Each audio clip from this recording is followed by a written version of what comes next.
Hi everybody, so here's a question for you. What is engineering? Well, I read a really good definition of it recently. It said that engineering was the application of scientific principles to the building of machines, structures and engines. I loved it actually, I thought it was really good, but I also thought it was a little bit narrow because when you think about it, of course, the impact of engineering, well, it's huge. It has an enormous social impact. Every product we buy has some form of engineering in it, and engineering can result in drastic change. So to me, it seemed just a little bit narrow there, because of course engineers, well, they engineer for people. And one thing about people is you can guarantee they're not mathematical. Mathematics is pure, it's beautiful, it's always true, and people come along, use something and they'll break it. So whose fault is that? Well, according to my way of thinking, it's actually the fault of the engineer, because if you're engineering, you are intimately engineering for people.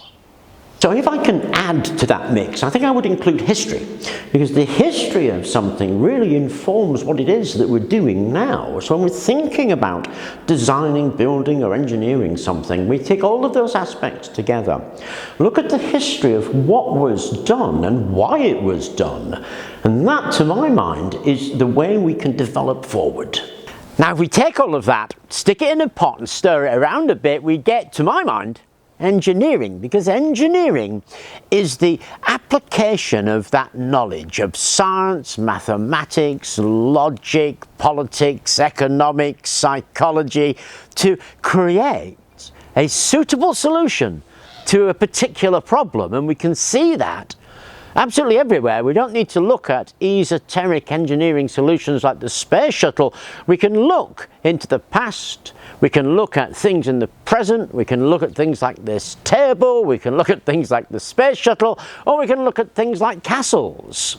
That's why we've come here. This is Deal Castle on the Kent coast, which was part of a set of fortifications built by Henry VIII. This was built in 1539 and it took only a year to completion, which is amazing for a stone castle, because at that time these things took about 10 years or so to build, so the speed of building this was incredibly rapid. The primary function of any castle is defence, but that will change in its nature over time. Deal was sunk down. It sunk down to give a low profile, and it probably was courtesy of gunpowder for that reason. It had 6 towers arranged in circles so they could have a full coverage of the area that it was in. But one more important constraint in the design of Deal was the cost. It also had to be relatively cheap, because Henry, who was at loggerheads with Europe, he'd just divorced his wife, he was fighting the King of France. France is 24 miles that way, needed a lot of defence quickly and cheaply. So there are several interesting things here. This, the cannon, wasn't built out of gunmetal like they were. This is built of iron. It's one of the great innovations of Henry VIII in cannon construction. And the reason they were built out of iron? Well, they were cheap, and Henry didn't have a lot of money, so he was able to produce an awful lot more of these very much more quickly. Now, they didn't last as long, but they were so much cheaper. Of course, engineering decisions, design decisions, they're a balance of probabilities. There in fact is no perfect answer. You just try to meet the constraints of the problem you're facing. And Henry's innovation with cannon, of course, had a consequence. Although they were easier to produce, they were cheaper to produce, and they could make many more of them faster, they didn't last quite as long. And they would fracture. But that is just a consequence, really. It's not a failure point, it's a consequence of a design decision, and they're always going to be like that. These particular ones are naval guns, and you might notice they're actually on wheeled truckles for the recoil. The reason the naval guns? He had them, and they were cheap. It created a problem, and that meant redesigning the building to match that problem. If you notice the floor actually has a slope, because when the cannon fired, the recoil would take it up there, and instead of having to heave the whole thing in place with ropes, it would just roll back down on the slope, and that made everything that much quicker. Now, with a team of 3 to 5 people, you could make a shot with this thing about every 4 minutes, so time mattered, and that was embedded in the design, fabric and engineering of the building. So being right by the sea meant that Henry had tons of this stuff on his doorstep and sand, and if he wanted dressed stone, well, he was busy knocking down the monastery, but it meant the material was really cheap. Transportation in the medieval period was horrendous. We can see that here in the walls where we have pebbles, and here in the floor where there's just been pebbles from the beach used. Look at the mortar. It's just a mixture of the sand off the beach and the pebbles off the beach and some locally acquired lime. It's a face which is really quite pretty. Of course, it's made from robbed masonry. Henry, as we know, was busy pulling down the monasteries, and wherever he could get this stuff locally, he nicked it and imported it in.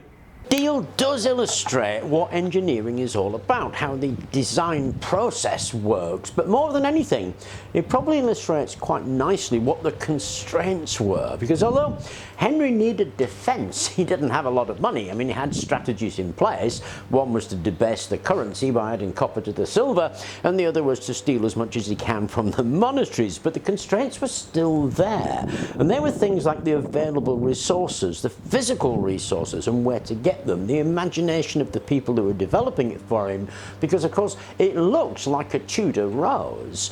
The technical limitations of how I went around building that, and the flexibility of it for future modifications and additions. Deal didn't stand in isolation. Deal has been around and been used throughout that period of history.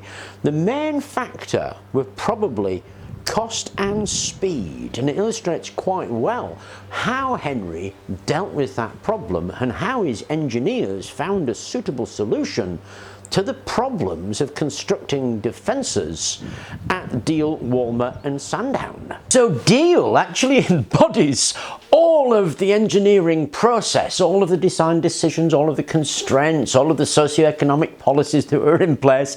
It's all right there in Deal for us to have a look at and have an analysis of, because anything you want to engineer is going to have the same attributes. So far what we focused on is the process of engineering, and castles exemplify that. And if you want more, then you have to look a little bit deeper, because castles are chock full of ideas. You think about the way they were built. Of course, they were built using the treadle crane, which was the height of medieval technology, and we took that idea and we turned that idea into a hamster wheel generator powered by people, and you can buy that product right now on the market. It's been designed for exercising at your desk. If you want more, look at the way the rooms were built. They weren't low because they ran out of material, they were low because it's an efficient way of utilising heat. One thing that was brilliant in the medieval period was the utilisation of heat to warm a building, and of course that is a huge worry of ours right now. Have a look at the Inglenook fireplaces. Check out the turnspits so you can look at those mechanisms. What about the drawbridge and the portcullises, the cantilever and the worm gear that got in? What about the pumps they were using to supply themselves with water? There's just a huge number of things contained in a medieval castle that can be brought out, updated, applied to our problems to help us solve the issues we've got now. It's really just a question of looking and thinking a little bit, because castles, well, they're awesome places. They're not only a window on the past, they're a doorway to the future. So I hope you enjoyed the video. Thank you very much for watching, and please do remember to like and subscribe.